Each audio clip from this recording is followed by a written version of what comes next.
South ఇండియాలోనే biggest sorry store మన Varahi silks మన విజయవాడ ఎంజీ రోడ్ లో డిసెంబర్ 4వ తారీఖున ఘన ప్రారంభం.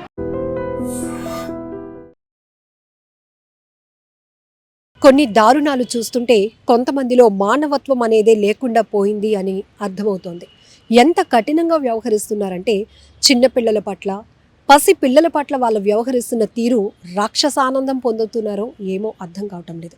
మీ అందరికీ తెలుసు, విశాఖలోని కంచరపాలెం పోలీస్ స్టేషన్ పరిధిలోని సంజీవయ్య కాలనీలో ఒక చిన్న బేబీ శరీర భాగాలు ఒక కాలువలో పడి ఉండటం తీవ్రంగా ప్రతి ఒక్కరిని కన్నీళ్లు పెట్టించినటువంటి దృశ్యాలు అవి.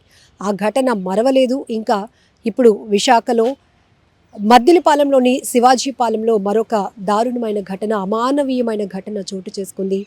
నెలలు నిండకుండానే ఒక పసికందు మృతదేహాన్ని కవర్లు చుట్టి అలా నడి రోడ్డుపై పడేశారు. ఆ దృశ్యాలు చూసిన ఎంతోమంది కన్నీళ్లు పెట్టుకున్నారు. ఎందుకింత దారుణాలకు తెగిస్తున్నారు? కారణాలు ఏవైనా కావచ్చు, సామాజిక అంశాలు కావచ్చు, ఆర్థికపరమైన ఇబ్బందులు కావచ్చు, కుటుంబ వ్యవస్థలో ఇబ్బందులు కావచ్చు. కారణం ఏదైనప్పటికీ కూడా అసాంఘికంగానైనా ఈ తరహా పిల్లల్ని కని అలా వదిలించుకోవటానికి వారు చేస్తున్న దుర్మార్గపు ఆలోచన, దుశ్చర్య కావచ్చు. కానీ అభం శుభం తెలియలేనటువంటి పసికందులు రోడ్ల పాలవుతూ ఉంటే దానికి ఎవరు ప్రశ్నించగలుగుతున్నారు అనేది కూడా ఒక ప్రశ్నగానే మిగిలిపోతోంది.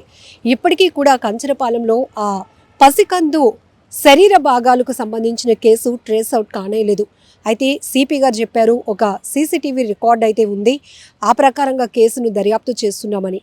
ఒక రకంగా చెప్పాలంటే ఒక మనిషికి అన్యాయం జరిగితే, బాధ కలిగితే తన గొంతు విప్పి తన కష్టాన్ని చెప్పుకోగలుగుతాడు. కానీ ఈ మధ్య ఈ తరహా ఘటనలో ఆ పసిపిల్లలు, పసి బిడ్డలు ఎవరితో చెప్పుకోవాలి వాళ్ళకి జరిగిన అన్యాయాన్ని? వారు తరపున పోరాడడానికి ఎవరు ముందుకొస్తారు? అసలు ఎవరు ఈ దుశ్చర్యలకు పాల్పడుతున్నదని తెలుసుకోవడమే కష్టమవుతోంది. ఎవరు ఇలాంటి పిల్లల్ని కని ఇలా చెత్త కుప్పల్లో వదిలేస్తున్నారు, నిర్మానుష్య ప్రాంతాల్లో వదిలేస్తున్నారు? కుక్కలు పీక్కు తింటున్నాయి, చీమలు పట్టి కూడా కరిచి ఆ పిల్లలు చనిపోతున్నటువంటి పరిస్థితులు ఉన్నాయి, ఎలుకలు కొరికేస్తున్నాయి. ఇదిగో ఇట్లా ప్లాస్టిక్ కవర్లలో చుట్టి కాలువల్లోని చెత్త కుప్పలపైన రోడ్ల మీద పడేస్తున్నారు. మరి ఇంత అన్యాయమా? మరీ దారుణంగా ఉంది కదా వ్యవస్థలో తీరు చూస్తుంటే. ఎందుకు ఇట్లాంటివి జరుగుతున్నాయో అర్థం కావటం లేదు. ఒకవేళ పుట్టబోయే బిడ్డకి స్కానింగ్లో ఏమైనా లోపాలు బయటపడితే ఇట్లాంటివి చేస్తున్నారా? లేకపోతే పెళ్లి కాకుండా అక్రమ మార్గాల్లో వెళ్తూ గర్భధారణ అయిన తర్వాత పుట్టే బిడ్డకి సమాజానికి మనం తలదించుకోవాల్సి వస్తుందని, లేకపోతే ఇంకొకరి చేతిలో అన్యాయానికి గురైపోయామని వాళ్ళ కడుపును పుట్టినటువంటి ఈ పిల్లల్ని ఇలా వదిలించుకోవడానికి ప్రయత్నం చేస్తున్నారా? ఏది అయినా కారణం ఏది ఏమైనప్పటికీ కూడా చాలా దారుణం అనేది చెప్పాలి. శిశు గృహాలు చాలా చోట్లనే ఉన్నాయి. ఒకవేళ మీకు పిల్లలు వద్దు అనుకుంటే నేరుగా అక్కడికి ఇస్తే ఒక సిస్టమ్ ప్రకారంగా వేరొకరికి పిల్లలు పెంచుకోవాలని ఆసక్తి ఉన్న వాళ్ళకి, పిల్లలు లేని వాళ్ళకి ఇవ్వడానికి కూడా అధికారులు సిద్ధంగా ఉన్నారు. కొన్ని చోట్ల అయితే కనుక పిల్లలు లేక పిల్లలు కావాలి అనుకుని ఎంతోమంది హాస్పిటల్స్ చుట్టూ తిరుగుతూ లక్షలు ఖర్చు పెట్టుకుంటున్నారు. అయినా కూడా వారికి ఆ అదృష్టం దొరకటం లేదు. కానీ ఇక్కడ కొంతమంది మాత్రం మాతృమూర్తి అనే ఒక అందమైన పదానికి తీరని మచ్చ తెస్తున్నారు అని చెప్పాలి. వాళ్ళ పొత్తిళ్లలో పాలు తాగాల్సినటువంటి పసిపిల్లల్ని తీసుకెళ్ళి కవర్లలో చుట్టేసో, కుక్కల పాలు చేసేసో, పొదల్లో వదిలేసో, విసిరేసో, చెత్త కుప్పల మీద, కాలువల్లో పిల్లల శరీర భాగాలు కూడా విరిచేసి మరీ పడేస్తున్నారంటే ఇంతకన్నా దారుణమైన వ్యవస్థ ఉందా అని అర్థమవుతోంది. ఇంకొక విషయం ఏంటంటే కంచరపాలెంలో జరిగిన ఘటన మాత్రం మరీ దారుణం. అంటే ఇది ఎవరు చేశారో కనిపెట్టడం కూడా ఇప్పుడు పోలీసులకు పెద్ద సవాల్గా మారింది. ఎందుకంటే ఆ పసికందు కాళ్ళకు కాళ్ళు, చేతులకు చేతులు వేరు చేసి కాలువలో పడేయడమే కాకుండా తల భాగాన్ని మిస్ చేశారు. తల భాగాన్ని ఎక్కడ పడేశారో ఇప్పటికీ కూడా గుర్తించలేనటువంటి పరిస్థితి.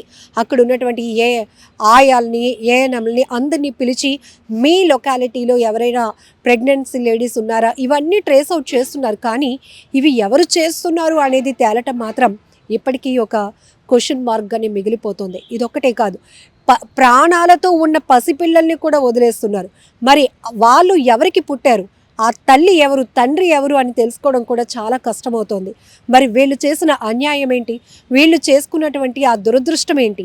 అర్థం కానటువంటి పరిస్థితి నెలకొంది. ఏది ఏమైనా ఒకవేళ మీకు ఇలాంటి ఆలోచన ఉంటే కనుక శిశు గృహాలకి అప్పగించండి.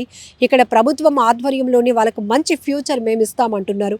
సో ఇప్పటికీ కూడా ఇలాంటి అనాథలు అభాగ్యులు ఎంతోమంది ప్రభుత్వ షెల్టర్స్లో ఉండి పెరిగి పెద్దయి ఎంతో ఉన్నతమైన చదువులు చదువుకొని మళ్ళీ అక్కడే పుట్టి పెరిగిన వాతావరణంలో ఉన్న వాళ్ళని పెళ్లి చేసుకొని వాళ్ళు మరికొంతమందికి లైఫ్ ఇచ్చే స్థాయికి ఎదిగిన వాళ్ళు కూడా చాలా సక్సెస్ స్టోరీస్ మనం చూస్తున్నాం. కానీ ఇప్పటికీ కొన్ని ఘటనల్లో మాత్రం కొన్ని అమానవీయంతో చేస్తున్న దారుణ ఘటనలో మాత్రం ఇలాంటి పిల్లలు వీధి పాలవుతున్నారు. నడి రోడ్ల పైన ఇలా కవర్లలో చుట్టి పడేసే దుస్థితికి వెళ్ళిపోతున్నారు. అంటే ఖచ్చితంగా వీటిపైన ప్రభుత్వం యాక్షన్ తీసుకోవాలి. ఇంతకు ముందంతా ఒక సిస్టమ్ నడిచేది, ఒకవేళ తల్లిదండ్రులు వృద్ధులైపోతే వాళ్ళకి కాళ్ళు చేతులు పడిపోయినా అనారోగ్యం పాలైనా పోషించలేమనే కారణాలతో ఇప్పుడే వచ్చేస్తాను ఇక్కడే ఉండమ్మా అని చెప్పి వాళ్ళని నమ్మించి ఆ ముసలితనంలో ఉన్న వాళ్ళ అమాయకత్వాన్ని వీళ్ళు మరొక రకంగా వాడుకొని ఇప్పుడే వచ్చేస్తామని చెప్పి అలా బస్సుల దగ్గర రైల్వే స్టేషన్ల దగ్గర విడిచిపెట్టి నడి రోడ్డుపై విడిచిపెట్టి వెళ్ళిపోయే వాళ్ళకి గవర్నమెంట్ ఒకటే చెప్పింది, ఒక కఠినమైనటువంటి చట్టాన్ని కూడా తీసుకొచ్చింది. ఎందుకంటే సీనియర్ సిటిజన్స్కి కూడా హక్కులు ఉన్నాయి. వాళ్ళని ఎవరైనా ఇలా వీధి పాలు చేస్తే కఠినంగా వ్యవహరించాల్సి ఉంటుంది అని ఒక యాక్ట్ తీసుకొచ్చిన తర్వాత ఈ తరహా ఘటనలు తగ్గాయి. వృద్ధాశ్రమాలు కూడా స్వచ్ఛందంగా రన్ చేస్తూ ఉన్నారు. అలాంటి చోట్ల కూడా వీళ్ళకి ఒక షెల్టర్, ఒక ఆశ్రయం కల్పించబడుతోంది. కానీ ఈ పిల్లల విషయంలో జరుగుతున్న అన్యాయానికి ఎక్కడా కూడా ఇప్పటికీ ఒక సొల్యూషన్ అనేది లేకుండా పోతోంది. కాబట్టి చాలా బాధాకరమైన ఘటన. ఇలాంటి ఘటనల్లో ఎలాంటి ఇనిషియేటివ్ ప్రభుత్వాలు కానీ పోలీస్ వ్యవస్థ కానీ సొసైటీ బాధ్యత కానీ ఉంటే బాగుంటుంది. మీడియా వ్యవస్థలో ఉన్నటువంటి రెస్పాన్సిబిలిటీస్ వీటి గురించి కూడా మీరేమనుకుంటున్నారో మీ వాల్యుబుల్ సజెషన్స్ని కూడా కామెంట్ బాక్స్లో మెన్షన్ చేయండి. నిజంగా ప్రస్తుతం ఉన్నటువంటి సమాజం దేనికి ప్రయారిటీ ఇస్తుంది? ఆర్థిక సంబంధాల చుట్టూ మాత్రమే తిరుగుతుంది. మళ్ళీ ఎన్నికలంగానే చాలా విరక్తి కలుగుతాను. మంచి అనిపిస్తుంది కదా, లేడీస్ కూడా ఛాలెంజింగ్ జాబ్స్ చేసినప్పుడు చాలా బాగుంటది. ట్రాఫిక్ అసిస్టెంట్స్ గా నియమించిన ట్రాన్స్జెండర్స్ అందరితో సాల్యూట్ చేయించుకుంటున్నారు. ఫుడ్ డెలివరీ ఇవ్వటానికి వెళ్ళినటువంటి డెలివరీ బాయ్ అనిల్ పై కళ్ళ ముందు